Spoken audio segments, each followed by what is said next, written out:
반기문 사무총장은 당시 외교부 차관을 지내다 아랫사람의 실책으로 경질돼 두문불출할 때였다. 이때 반기문 당시 비서실장이 취임과 동시에 협상 능력을 보여줄 사건이 벌어진다. 한국의 두 외교관이 유엔 총회 의장단에 취임하기로 한 날은 2001년 9월 11일. 공교롭게도 9.11 테러가 자행된 날이다.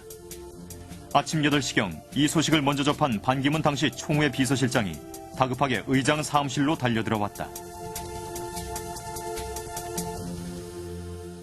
반기문 현 사무총장이 쪽지에다 뭘 써가지고 나한테 주는데 보니까 영어로 The World Trade Center is burning. 세계 무역센터가 타고 있답니다. 이렇게 써가지고 왔어요. 뉴욕 전체가 아비규환으로 변하고 추가 테러에 대한 공포가 퍼져갔다. 이때 유엔 본부가 추가 테러 목표 1순위로 거론되면서 유엔은 오후 3시로 예정된 총회 의장 취임식을 취소하고 모든 직원에게 대피령을 내렸다.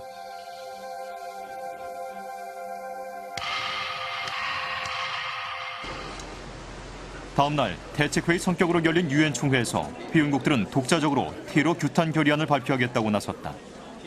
그때 각국의 요구를 잠재우고 총회의 단일 결의안을 이끈 주역은 반기문 당시 비서실장이었다.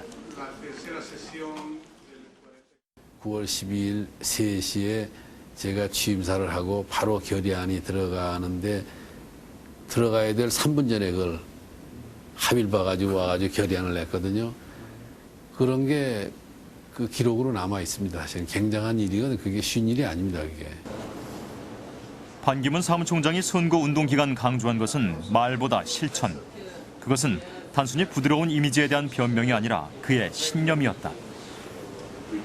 Asians have our own way of approaching. Like we are always working for harmony. We are always working for bridge the differences between different views. So I think that this virtue of Asia, this new approach of Asia, will certainly help this UN organization. 지난 12월 초 반기문 사무총장을 기다리던 취재팀은 낯익은 한 남자가 다가온 것을 발견했다.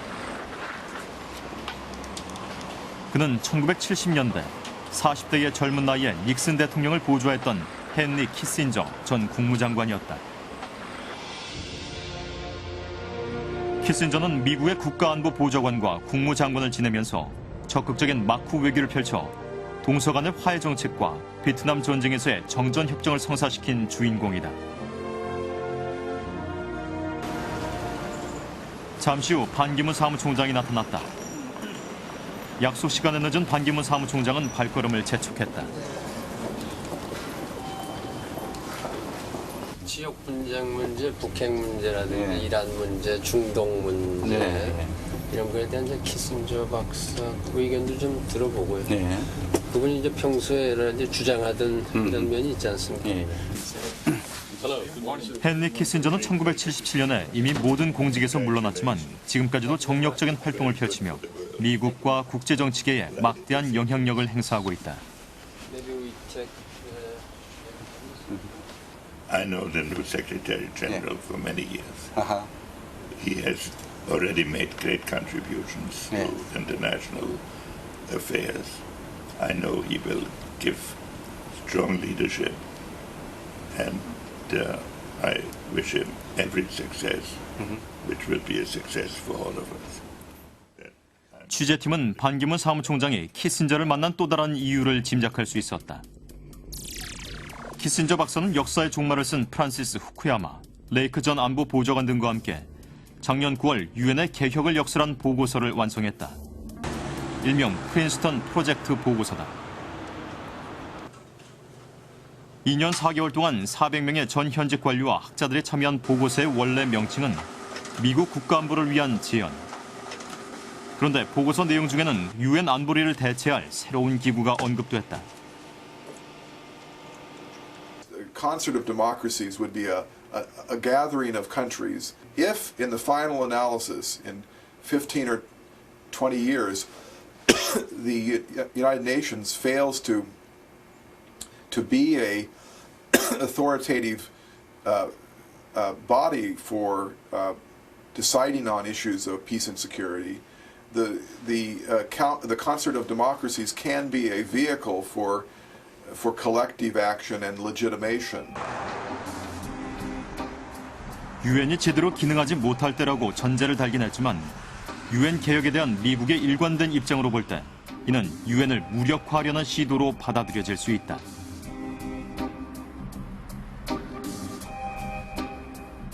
Concert is a looser idea. It's of democracies like South Korea, like South Africa, like India, like Brazil, the United States, Japan, the EU, coming together and working together within other institutions. It would also be a way in which those countries could develop policy if the UN just breaks down. 유엔 개혁에 대한 미국의 요구는 상당히 강경하고 적극적이다. It is no secret to anyone that the United Nations cannot survive as a vital force in international politics if it does not reform. 미국 정부의 유엔 개혁 요구는 최근의 상황이 아니다. 오래전부터 집요하게 진행돼 왔다. But in order to persuade them that it's a good buy, we have to make it a better buy. And that is why the reforms are important. But the bottom line is, whether we were paying or not, reforms are needed at the United Nations. 유엔은 192개 회원국을 대변하고 전 지구적 과제를 고민하는 유일한 기구다.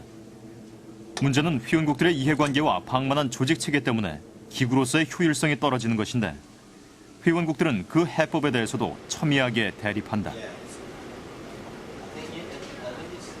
우리가 돈을 25% 이상을 내는데 그 소위 말하는 불량국가나 악의 축 아니면 실패국가, 뭐 북한이라든지 소말리아, 이란, 이라크 그런 모든 국가들이 그 멤버 회원국으로 되어 있는 그리고 모두 다 발언권을 가질 수 있는 곳에 돈을 낼 수가 없다. 그러니까 투명하게 무언가를 했으면 좋겠고 그다음에 진짜 무언가를 그 작성할 때는 돈을 많이 내는 사람들에게 또 귀를 기울이게 해야 된다는 그런 얘기가 나오면서 좀 반발이 있었었죠.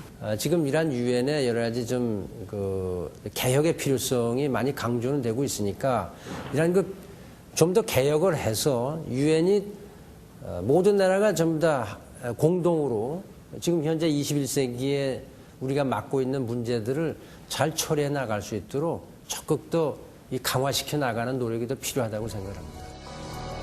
미국은 자국에 할당된 유엔 예산안 납부를 몇 차례 지연시키기도 했다. 엄청난 유엔 분담금을 볼모로 미국이 원하는 개혁안을 관철하려는 것이다.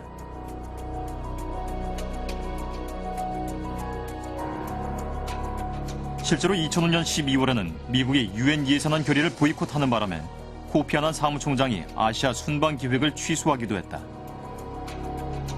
통계에 따르면 미국은 현재 유엔 정규 예산의 20% 이상을 지금 부담하고 있고 또 PKO 예산도 상당 부분을 지금 부담하고 있습니다. 그런데 예산을 가장 많이 부담하는 나라로서 유엔의 운영이 비효율적이라면은 상당히 불만족스러울 겁니다. 그런 차원에서 미국이 개혁의 목소리를 갖다가 내고 있고. 미국이 유엔을 압박하는 가운데 유엔 내부에서는 코피 아난을 불리하게 만드는 성추문과 비리 스캔들이 줄줄이 터져나왔다.